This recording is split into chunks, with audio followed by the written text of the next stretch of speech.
নবম শ্রেণীর প্রিয় শিক্ষার্থী ভাই বোনেরা, তোমাদের সেকেন্ড ইউনিট টেস্টের ভূগোল বিষয়ের জন্য এমন কিছু প্রশ্ন বলবো, অবশ্যই শেষ মুহূর্তে তোমাদের পড়তেই হবে, দেখে যেতেই হবে প্রশ্নগুলো। তাই ভিডিওটা সম্পূর্ণ দেখো এবং এই প্রশ্নগুলো জেনে নাও শেষ মুহূর্তে তোমাদের তৈরি করা আছে কি না। আর যদি তৈরি করা না থাকে অবশ্যই তাড়াতাড়ি রেডি করে ফেলো। আর আমি জানি যে বেশি দিন সময় নেই, হাতে 3 দিন 4 দিনের মতো সময় আছে ইতিহাস পরীক্ষার জন্য।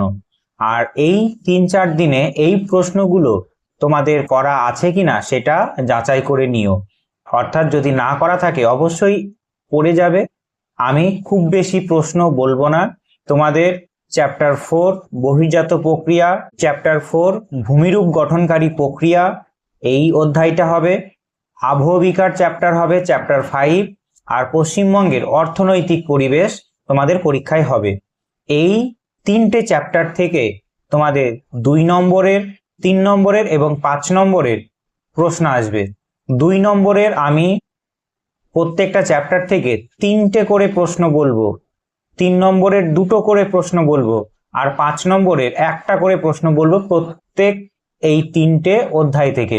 এই প্রশ্নগুলো যদি দেখে যাও অবশ্যই পরীক্ষায় কমন পাবেই পাবে। ঠিক আছে, তাই ভিডিওটা সম্পূর্ণ দেখো, স্কিপ না করে, আর প্রশ্নগুলো জেনে নাও। এইগুলো হলো লাস্ট মিনিট পড়তেই হবে এমন প্রশ্ন, না পড়লেই নয়।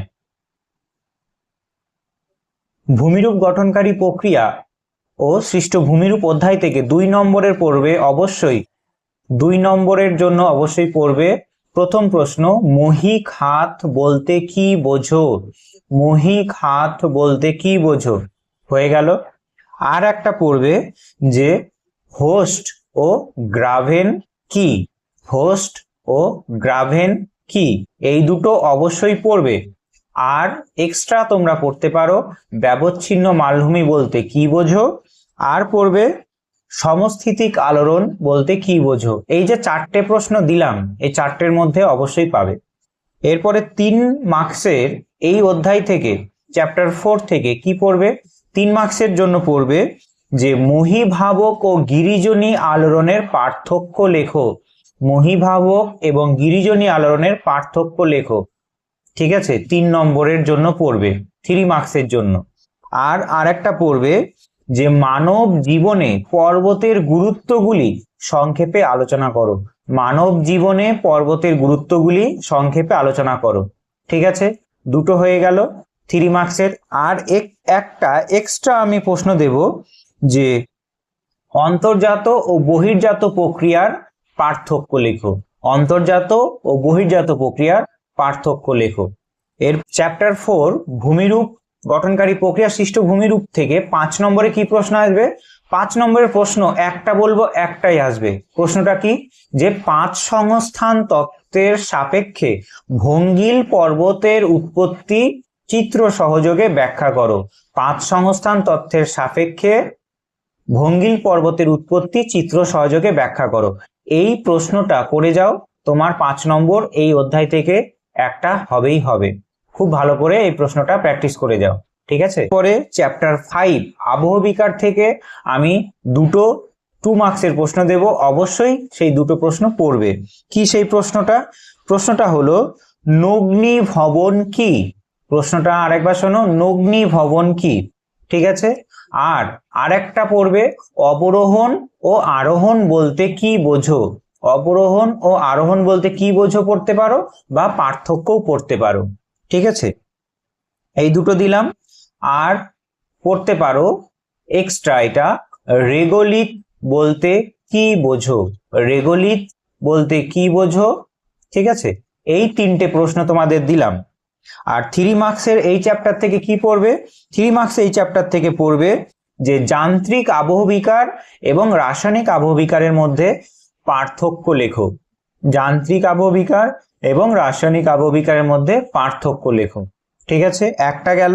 আর একটা দেব যে জৈব আবহবিকারে মানুষ, উদ্ভিদ এবং প্রাণীর ভূমিকা আলোচনা করো। এই 2টো দিলাম 3 মার্কসের জন্য, পড়বে, কমন পেয়ে যাবে হুবহু। এই প্রশ্নগুলো ছাড়া স্কুলের যে শিক্ষক আছে তিনি করবেনই না, এই প্রশ্নগুলো অবশ্যই দেবেন। তিনি এই প্রশ্নগুলো একদমই মিস করবে না। এই চ্যাপ্টারের এই প্রশ্নগুলোই গুরুত্বপূর্ণ প্রশ্ন। আর 5 নম্বরের এই চ্যাপ্টার থেকে পড়বে কি, যে যান্ত্রিক আবহবিকারের বিভিন্ন প্রক্রিয়া বা পদ্ধতিগুলি চিত্র সহ আলোচনা করো। যান্ত্রিক আবহবিকারের যে পদ্ধতি প্রক্রিয়া আছে চিত্র সহযোগে আলোচনা করো। 5 নম্বরের একটাই প্রশ্ন বললাম আমি। এরপরে চ্যাপ্টার 8 পশ্চিমবঙ্গের অর্থনৈতিক পরিবেশ নয় প্রাকৃতিক পরিবেশ থেকে তোমাদের প্রশ্ন আসবে। পশ্চিমবঙ্গের প্রাকৃতিক পরিবেশে থেকে 2 নম্বরের পড়বে অবশ্যই যে চিকেন নেক কি। চিকেন নেক বলতে কি বোঝো, একটা প্রশ্ন গেল। আর একটা পড়বে যে তরাই ও ডুয়ার্স বলতে কি বোঝো। তরাই ও ডুয়ার্স বলতে কি বোঝো। হয়ে গেল দুটো। আর এক্সট্রা আরো দুটো প্রশ্ন দেব। দুটো প্রশ্ন কি, এক অশ্বিনের ঝড় বলতে কি বোঝো বা অশ্বিনের ঝড় কি। আর একটা কি, যে ছিটমহল বিনিময় কি। ছিটমহল বিনিময় কি। দুটো প্রশ্ন, প্রথমে যেটা বললাম সেটা অবশ্যই করবে, আর শেষে যে দুটো বললাম সেটা এক্সট্রা পড়ে রাখবে। এরপরে 3 মার্কসের পশ্চিমবঙ্গর প্রাকৃতিক পরিবেশ থেকে কি আসতে পারে, এটা যে পশ্চিমবঙ্গের বদ্বীপ সমভূমির বৈশিষ্ট্যগুলি সংক্ষেপে আলোচনা করো। সক্রিয় বদ্বীপ, মৃতপ্রায় বদ্বীপ এবং পরিণত বদ্বীপ আছে পশ্চিমবঙ্গের। এই বদ্বীপ সমভূমির বৈশিষ্ট্যগুলি সংক্ষেপে আলোচনা করো। এর থেকে 3 মার্কসের একটা প্রশ্ন বলবো, আর একটা কি, যে পশ্চিমবঙ্গের যে উত্তরবঙ্গের নদী এবং দক্ষিণবঙ্গের মালভূমি অঞ্চলের নদীর বৈশিষ্ট্যের পার্থক্য আলোচনা করো। এই প্রশ্নটা অবশ্যই করবে, আসবেই আসবে করো। এরপরে 5 নম্বরের প্রশ্ন পশ্চিমবঙ্গের প্রাকৃতিক পরিবেশ থেকে আমি দুটো প্রশ্ন বলবো, এই দুটোর মধ্যে থেকেই আসবে তোমাদের, ঠিক আছে। এক, পশ্চিমবঙ্গের যে জলবায়ু তার নিয়ন্ত্রকগুলি কি কি। পশ্চিমবঙ্গের জলবায়ুর নিয়ন্ত্রকগুলি কি কি। আর দ্বিতীয় প্রশ্ন বলবো, পশ্চিমবঙ্গের জলবায়ুতে মৌসুমী বায়ুর প্রভাব আলোচনা করো। পশ্চিমবঙ্গের জলবায়ুতে মৌসুমী বায়ুর প্রভাব আলোচনা করো। হয়ে গেল দুটো প্রশ্ন। এক্সট্রা তোমরা পড়তেও পারো, সেখান থেকে তোমরা শর্ট প্রশ্ন পেয়ে যাবে। কি সেই পশ্চিমবঙ্গের মৃত্তিকা এবং স্বাভাবিক উদ্ভিদের ওপর জলবায়ুর প্রভাব আলোচনা করো। তুমি এই জলবায়ুর প্রভাব মাটি এবং স্বাভাবিক উদ্ভিদের ওপর যে প্রভাবটা বলেছে সেটা কি লিখবে। পশ্চিমবঙ্গের সব জায়গায় যে স্বাভাবিক উদ্ভিদ সমান নয় সেইগুলো লিখবে, যেমন মালভূমিতে পর্ণমোচী অরণ্য, সুন্দরবনে ম্যানগ্রোভ অরণ্য, পার্বত্য অঞ্চলে পার্বত্য উদ্ভিদ, এইগুলো উল্লেখ করবে।